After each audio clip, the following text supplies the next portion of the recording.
आज हम पढ़ेंगे अवगार स्कोर के बारे में। तो सबसे पहले अवगार स्कोर के बारे में पढ़ने से पहले ये जान लो आपके अवगार स्कोर होता क्या है। तो अवगार स्कोर एक क्विक असेसमेंट है न्यूबॉर्न का, ठीक है। फर्स्ट पॉइंट तो आपने ये जान लिया कि क्विक असेसमेंट है न्यूबॉर्न का। अवगार स्कोर को वर्जीनिया अवगार ने दिया था, जो कि 1952 में दिया था। अवगार स्कोर करते क्यों है, तो बेबी को असेस करने के लिए, बेबी की जो वाइटल फंक्शनिंग है उसको हम जितना जल्दी immediately after the birth assess कर सकते हैं, इसके लिए अवगार स्कोर दिया गया था। प्राइमरी असेसमेंट ऑफ अवगार स्कोर जो होता है वो हार्ट रेट होता है। तो हम आगे बात करते हैं। अवगार स्कोर के अंदर 5 पैरामीटर्स होता है। ए जो डिनोट करता है appearance, P for pulse, G for grimace and A for activity and the last respiration. There are 5 parameters and Apgar score में 3 पॉइंट्स होते हैं, 0 point, 1 point, 2 point. 2 point show करेगा everything is normal, 1 point show करेगा little bit alteration and 0 point show करेगा बिल्कुल ही 0 point. It means maximum number 2 है, तो अगर 5 पैरामीटर्स है तो 2 से अगर हम मल्टीप्लाई करेंगे 5 को तो 10 होगा, तो टोटल नंबर 10 होते हैं। और जो लीस्ट नंबर इसमें हम एक पैरामीटर, एक इंडिकेटर को देंगे वो है 0, मैक्सिमम 2। तो पहले हम अवगार स्कोर के बारे में पूरा जानेंगे आज डिटेल में। तो ए फॉर अपीयरेंस होता है। अपीयरेंस मतलब कोई भी चीज कैसा दिखता है। यहाँ पे बेबी अगर हेल्दी होगा तो इट मीन्स पिंक बॉडी, अगर बेबी की पूरी बॉडी पिंक है, मस्कुलराइज बॉडी है, अच्छे से ब्लड सप्लाई हो रहा है, तो वहां पे हम 2 पॉइंट्स देंगे बेबी को। अगर बेबी का बॉडी पिंक है, लाइक फेस और abdomen area, chest area pink है, लेकिन जो एक्सट्रीमिटीज है जैसे हाथ और पैर वो ब्लू है, तो हम बेबी को 1 पॉइंट देंगे। और इस कंडीशन को बोलते हैं एक्रोसाइनोसिस। अगर बेबी पूरा ही ब्लू है इट मीन साइनोटिक। साइनोसिस तो आपको पता ही होगा, आपके एक्सट्रीमिटीज भी इसमें आ जाएगा और जो सेंट्रल पार्ट है वो भी, तो 0 पॉइंट देंगे। पहला पैरामीटर आपने अच्छे से पढ़ लिया। वही हम बात करते हैं पल्स की। तो पल्स सबसे ज्यादा इंपॉर्टेंट और प्राइमरी असेसमेंट है अवगार स्कोर का। अगर बेबी की हार्ट बीट, जो बेबी की पल्स है वो मोर देन 100 है तो बेबी सही है, मतलब हम उसको 2 पॉइंट देंगे। और अगर बेबी की heart beat less than 100 beat per minute है तो हम उसको 1 पॉइंट देंगे। और बेबी की पल्स एब्सेंट है बिल्कुल तो हम उसको 0 पॉइंट देंगे।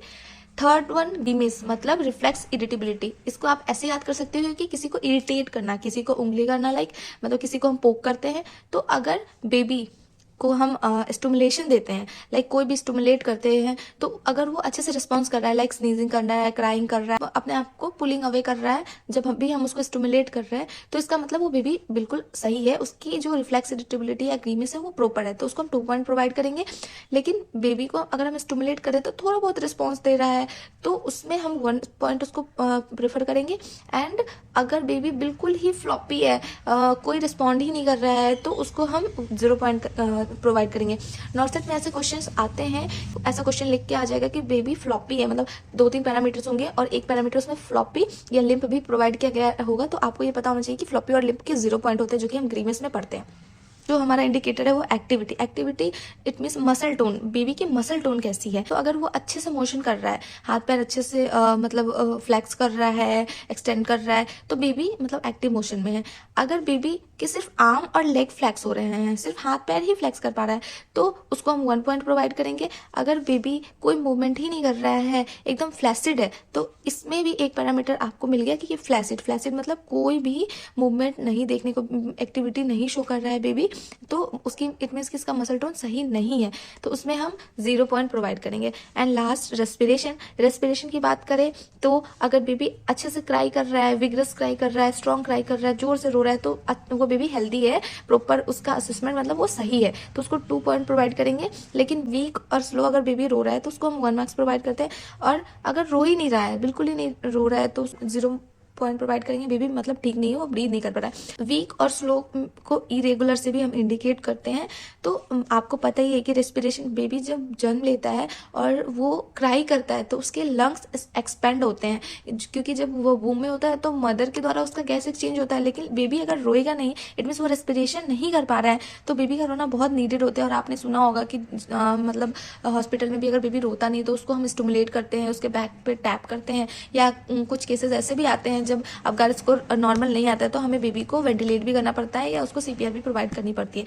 तो ये सारे 5 पैरामीटर आई होप आपको समझ आ गए होंगे। तो अगर हम इसकी टोटल नंबरिंग की बात करें तो मैक्सिमम नंबर जो होता है हमारा 10 होता है, अगर 2 पॉइंट्स हमारे देखने को मिलेंगे तो। और अगर मिनिमम पॉइंट इसमें होता है 0 और अवगार स्कोर है वो 7 से 10 में आएगा, तो इसका मतलब एक्सीलेंट कंडीशन में, मतलब बेबी ठीक है।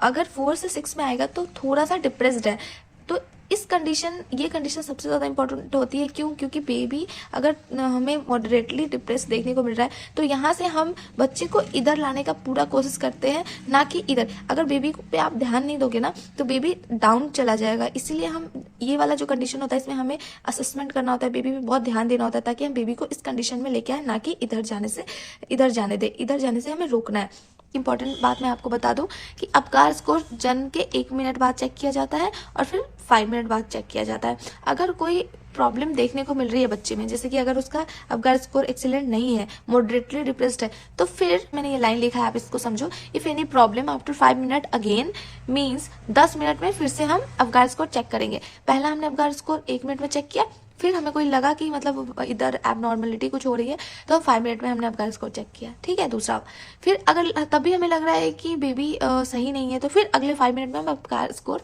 चेक करते हैं। अब ये करते क्यों है? पहला 1 मिनट में, दूसरा 5 मिनट में, क्योंकि आपको भी पता है जब बेबी वूम से बाहर आता है तो पहले 1 मिनट में जो हमें अबगार स्कोर मिलता है, मे बी उसमें कुछ अल्ट्रेशन देखने को मिल सकती है। तो आफ्टर 5 मिनट हम दोबारा चेक करते हैं कि अब तो बेबी स्टेबल लिटिल बिट हो गया होगा। मोस्ट ऑफ द आप बाकी तो कर लोगे, लेकिन सबसे इंपॉर्टेंट इसमें ये और ये आपको याद करना होगा, क्योंकि इसमें बच्चे कंफ्यूज हो जाते हैं और क्वेश्चन जब ऐसे करके आते हैं, एक्रोसाइनोसिस करके कभी कभी आ जाता है, तो आपको पता होना चाहिए कि एक्रोसाइनोसिस में हम 1 पॉइंट देते हैं, और अगर फ्लॉपी लिम्प या कोई फ्लैसिड जैसे वर्ड्स आपको देखने को मिलेंगे तो वहाँ पे 0 नंबर होंगे, मतलब कोई रिस्पॉन्ड नहीं होगा। एंड आप ये इरेगुलर भी याद कर लेना, इरेगुलर में हम 1 पॉइंट देते हैं अगर बेबी इरेगुलर ब्रीथ कर रहा है या वीक और स्लो क्राई कर। होप आपको ये अबगार स्कोर समझ आया होगा। Thank you.